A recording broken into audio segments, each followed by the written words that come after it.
It's been a long while since I made a Bridgerton video, you all, and I'm so sorry. As you can tell, I have been deep in the thralls of my love for Dragon Age the Veilguard, which has such a compelling story that it's had me in its grip. To those who followed me for my Bridgerton content and are still here, thank you. And to you, I ask, do we have to be deserving of love, worthy of it, for us to gain it? Can the most horrible people find love? Should love be contained to our values or virtues? Or can anyone have love? That is the question I've been debating, and this video is one that has been weeks in the making because I've been trying to puzzle that out, mostly in regards to one of the villains in the story, Cressida Cowper. And if the reason why her story has played out the way it did is because Bridgerton, at its core, seems to believe that some people are more deserving of love than others, and how that makes me, as a viewer, feel a bit sad. So, come join me in the fields, y'all, and let's talk about love and if we have to be deserving of it to get it. Now, before I jump straight into yapping about Bridgerton, if you're new here, hello, I'm Noria. And on this channel, I like to talk about characters, themes, narrative structure, and stories across various media: movies, TV shows, books, anime, and video games. Recently, I've been very focused on video games, but I do make other videos as well. Hence why you're getting this today instead of me making it my stereotypical Bridgerton Wednesday upload. But yes, if any of the things I've said interest you, do check out some of my other videos. If you like what you see or hear, consider hitting the subscribe button. And with that out of the way, let's talk love and Bridgerton. Because honestly, this is a romance show. And to assume that love doesn't play a crucial role in the story we've been given is to be delusional. And none of us are. So we're good on that. Well, like I said earlier in this video, my mind has been working extra hard to try and puzzle things out with regards Bridgerton and the love we get in these stories and what is at the core of it all. Because in season 1, the central focus of the story is for us, the viewers, to watch Simon Bassett, the Duke of Hastings, process his trauma about how undeserving he is of love, how unworthy he is to be loved, all because of his shithead father, who decided that him having selective mutism as a child was a cardinal flaw that made him unworthy of being the heir to the Hastings lands and holdings and title.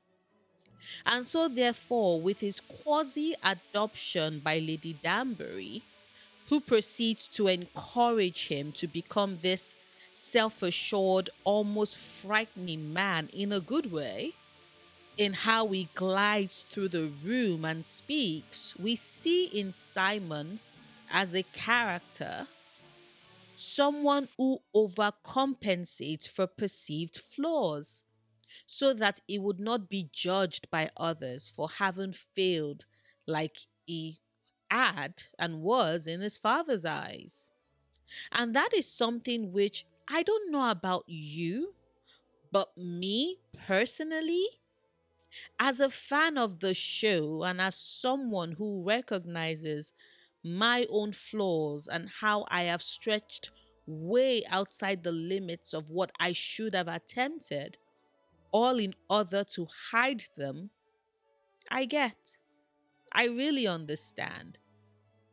And the thing about situations like that, scars like that, is that it is not uncommon for what then settles underneath it all to be a fear of being yourself, flaws and all, because then you are terrified that if you reveal who you truly are, your messy, flawed self, then it is possible that the one you love might not love you back.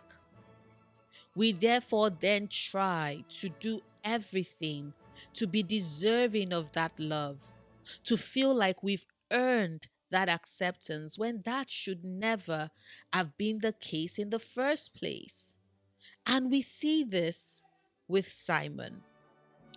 I always find the scene where he is watching Daphne dance with the other suitors and he looks at her with such heartbreak in his eyes because he wants her, but has convinced himself that he doesn't deserve her or her love. A very, very sad state of affairs. Lady Danbury notices his sadness, ties it to his reluctance to commit to an actual full on courtship with Daphne and asks him what is wrong. And for the first time since we got the inkling that Simon was selectively mute as a child, he stammers. Simon's stammer in that scene, which happens coincidentally when we see him working through his desire to have Daphne and his insistence on not having her, driven in full by his dickhead father, and his promise to him to make sure that he never sires an heir, is all rooted in what is at the core of his story: a fear that he is unworthy, undeserving of love. That the Simon Bassett that is so admired, that Daphne is so enamored with, is the cool, suave, confident Duke. And that his flawed self is not something that anyone else might be interested in. And yet, Bridgerton as a show wants Simon and us, the viewers, to see that you don't have to be perfect to be loved. You just have to be you. And that is perfectly okay. And our fears about who we believe deserves love and happiness, and our insistence that that might not apply to us, takes on different forms. And we see this throughout the seasons of the show. Because with each romantic storyline that Bridgerton pursues, this particular conversation and question is asked and explored. Season 1 might have been tied to feelings of inadequacy born from disability and a realization of being imperfect beings, still deserving of love. Season 2, however, takes this from a different route. We cannot say that Kate keeps herself away from love because she has a personal failing that she believes makes her undeserving of it. That isn't her story. Instead, Kate is representative of those of us who feel like we don't deserve something because we are of the opinion that someone we know or someone we love deserves it more, deserves it better. And so, therefore, we push away from reaching for love because we feel that that love can go to someone who is more deserving of it, certainly more deserving than us. And it is why I once again love Kathani Bridgerton, nay Shama, the most. Because she speaks to me on such a fundamental level. Love is beautiful and powerful.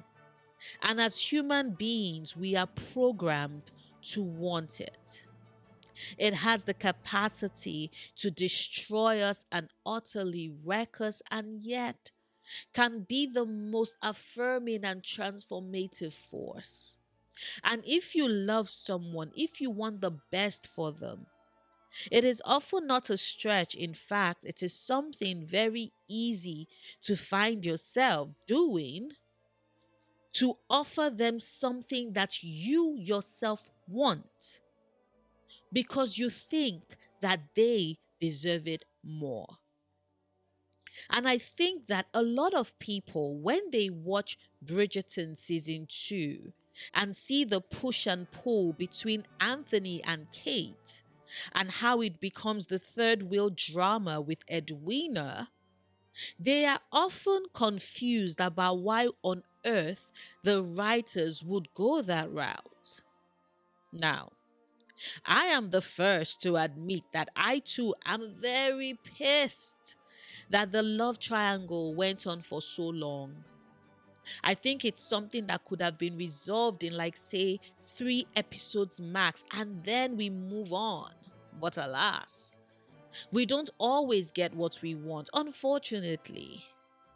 But outside of its dastardly long length, I do think that the love triangle makes sense with following through on the themes of who is deserving of love in Bridgerton.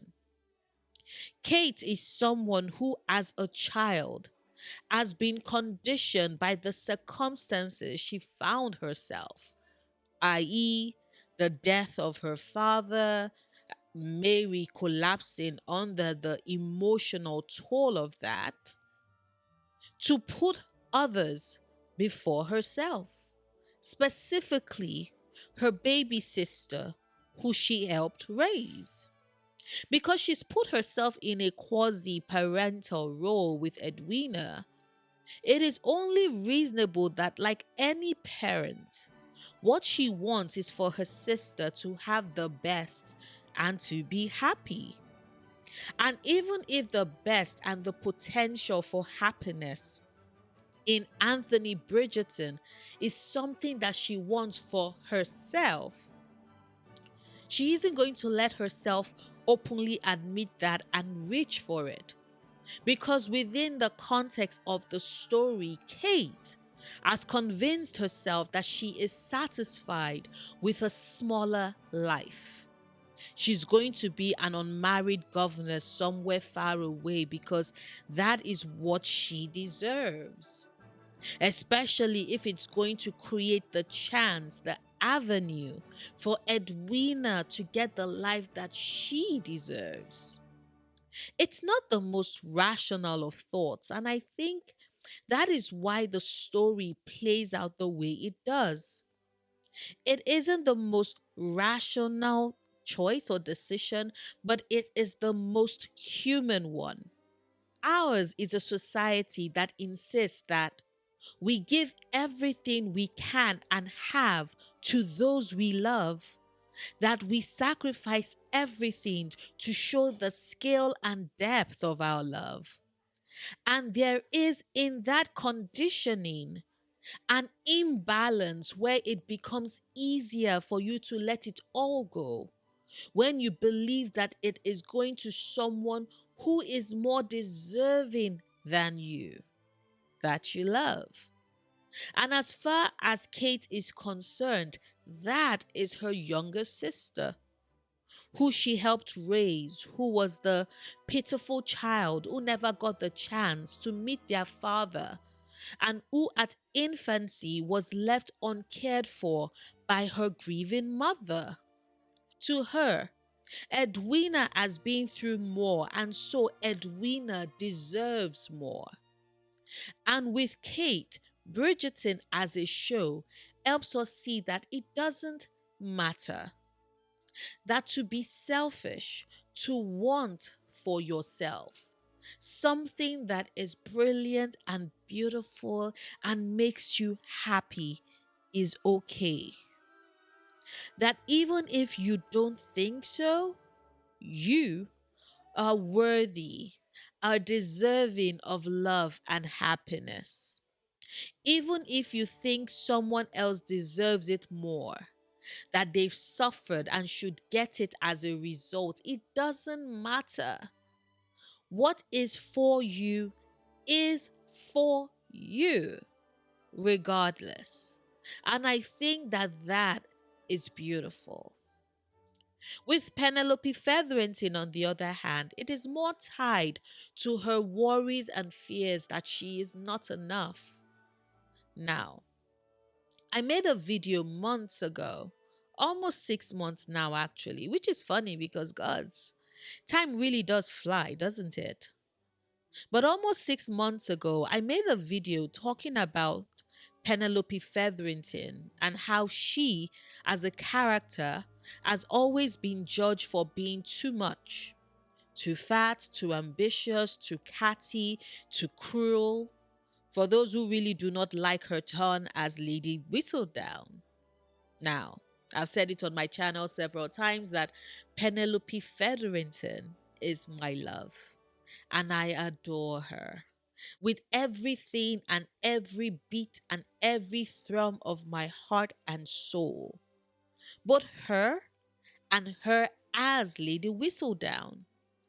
So if you're about to shit on my girl, please don't. She owns my heart.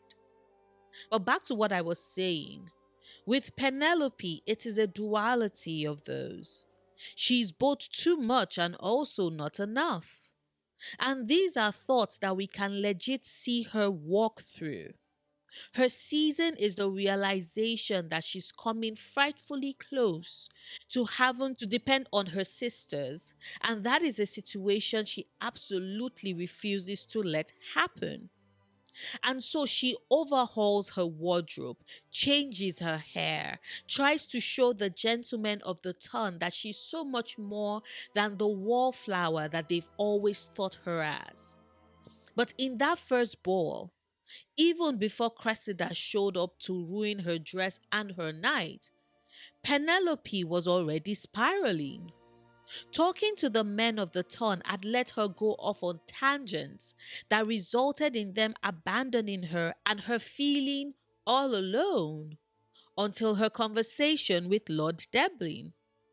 And it is this fact that she feels like there is something flawed in her and how she presents herself to others in their world that has her taking Colin Bridgerton up on his offer to help train her, to get her to be more comfortable with herself and let that self show up.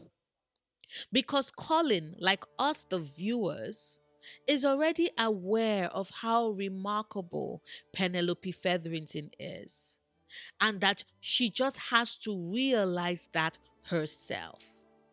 And that for me is what drove that part of their story. That question of love and who and why and how we are deserving of it. We've already established how our frailties and disability can convince us that we don't deserve love in Simon. And we've looked at how our perception of there being others more deserving than we are, and how that can keep us from seeing that we deserve love too, regardless, with Kate. And now with Penelope, it is that core belief that all that we are isn't enough. And yet, we are unaware that we ourselves are blind to just how incredible and remarkable we are, and why we do deserve that brilliant, amazing love. Now, I've said it in other videos that I really do wish that Bridgerton season 3 had given us more montages of Colin helping Pen navigate those balls. And we see her slowly gain that confidence in what she has and what she brings to the table. But even though all we had was a very short glimpse of that experience, we do end up with a Penelope Featherington who starts to see herself as we, those of us who love her, do. And Colin eventually starts to do the same, which is how Penelope ends up gaining the interest and love of the man she's loved since they were children. I think there is something to be said about that. How, when we fully accept and see ourselves, when we let our true selves shine, without the self limiting beliefs that put the doubts in our heads and make us incapable of seeing the breadth and scale of what we bring to the world and how we make the days of those around us much better, then of course it is easier for us to accept that we do deserve that love. It's why the bit with Cressida has me so stumped. Because Bridgerton so far keeps showing that we are all deserving of love, no matter what our hang-ups are. And yes, I know that Cressida is a bully and has done absolutely horrible things. But some people till date still haven't forgiven Anthony Bridgerton for his atrocious behavior in season 1. And yet, he found love in season 2. He almost fumbled it because Anthony doesn't believe he is deserving of it as a way to protect his future spouse from potential heartbreak. But he does finally let himself seek and accept the love he deserves. And Anthony Bridgerton in season 3 is miles apart from who he was in season 1. And now you might say that, yes, but Anthony wasn't a villain the way in which Cressida was. And to that I ask, but was she a villain by choice? Or did their society make her one? Because when it seemed like she was on the verge of finding love with Lord Deblin, Cressida Cowper was softer, more vulnerable, until she realized that she was fighting with Penelope Featherington for Lord Deblin's attention. And then the clause came out. And yes, I still think that the show missed a very important opportunity in not letting Cressida end up with Deblin. Like, imagine the possibilities and potential we could have gotten with that. Instead, she's banished from society to stay with her horrid aunt because she made choices to get herself out of an arranged marriage with a man old enough to be her grandfather. She deserved better than that. She wanted better than that. And she was punished for that. We'll see if she makes her return in season 4. I hope at some point Bridgerton does bring her back.